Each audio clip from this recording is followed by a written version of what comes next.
kicking back and relaxing inside Elliot's loft, the location and environment where when black men talk, it's done and produced. What's black man talk? It's the provocative, informative dialogue that's rooted in self-evaluation, empathy, and humility. Yeah.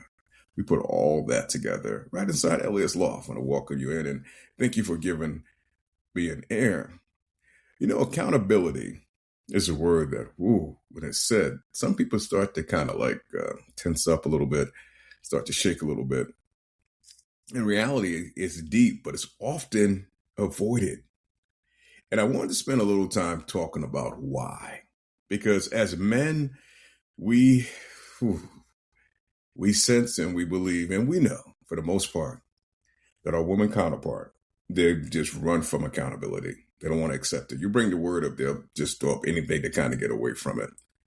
And I don't think they realize the importance of it, what it means to us as men. Or in general, when people basically avoid accountability, what does it really mean? What does it stand for? And maybe we can just touch on that some. But here's the rub about accountability. The obligation to take ownership of actions, behavior, and results. Yeah. Actions, behavior, and results.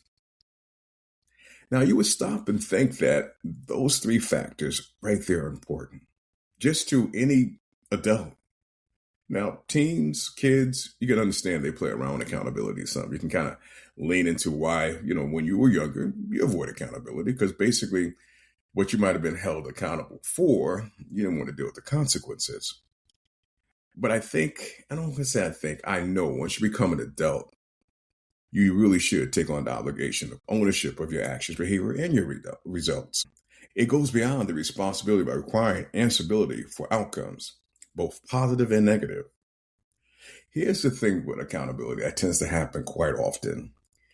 It gets into shifting blame, and it moves away from transparency and basically correcting mistakes.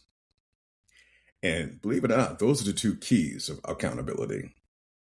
If you're really walking in it, it allows transparency.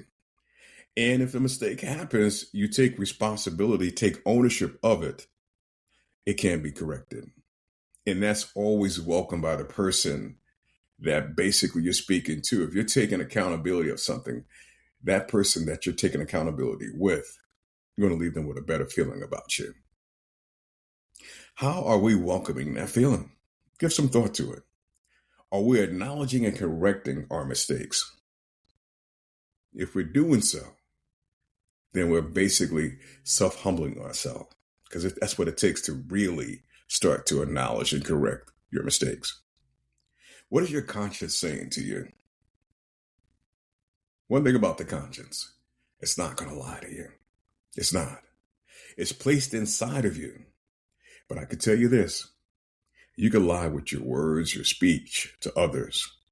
But one thing about the conscience, when it doesn't lie to you, at some point in time, it will kick your ass internally. The avoidance of accountability could stem from early life conditioning. This often begins in childhood, goes way back.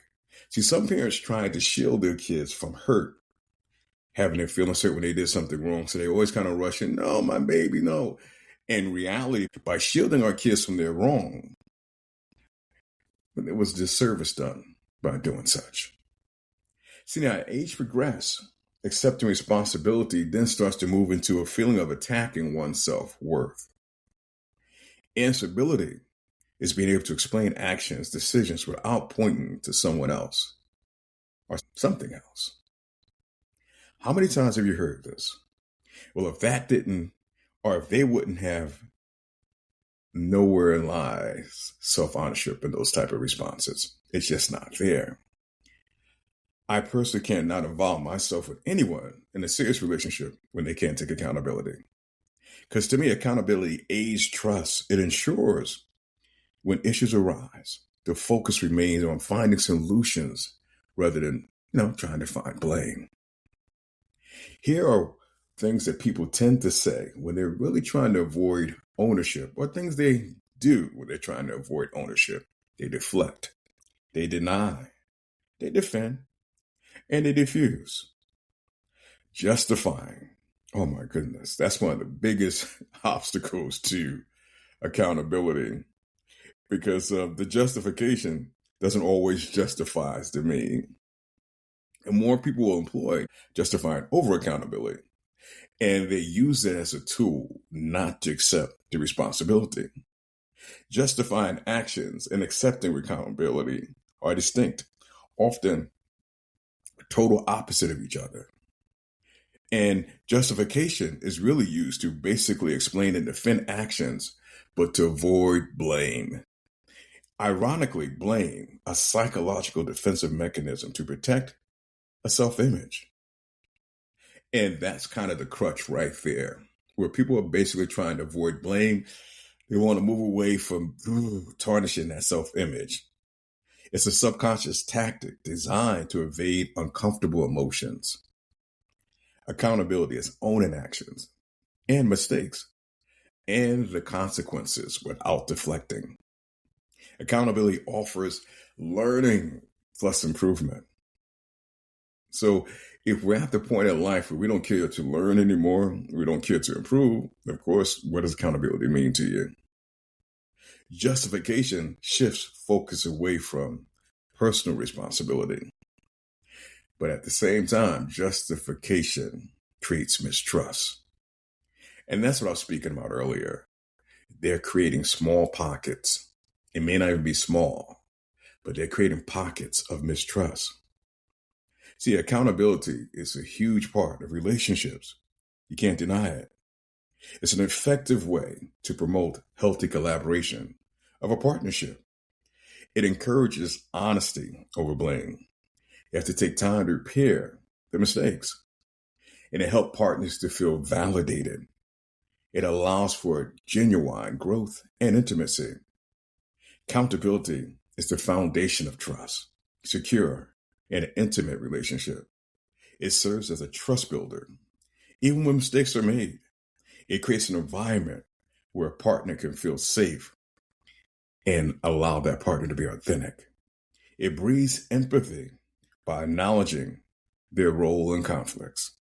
Accountability assures love is matched with action, prevents stagnation to ensure partners to apologize. Wow. Say I'm sorry. Change negative behaviors and show up in a different way in relationships. So you should ask yourself, truly, am I really owning my mistakes? Am I taking responsibility when things go wrong? Or am I denying, deflecting, diffusing? Am I justifying? And really, be self-humble. Humble yourself to it. And really ask yourself. You can go back over certain situations that might happen recently and see that I really take ownership. Because if you're trying to really involve yourself with someone else, why not show up and be accountable? Why not show up and be authentic? You know, we're all saying we want love. But are we doing the things toward a love and have love? I think that's a deep thought. Thank you for giving me an ear.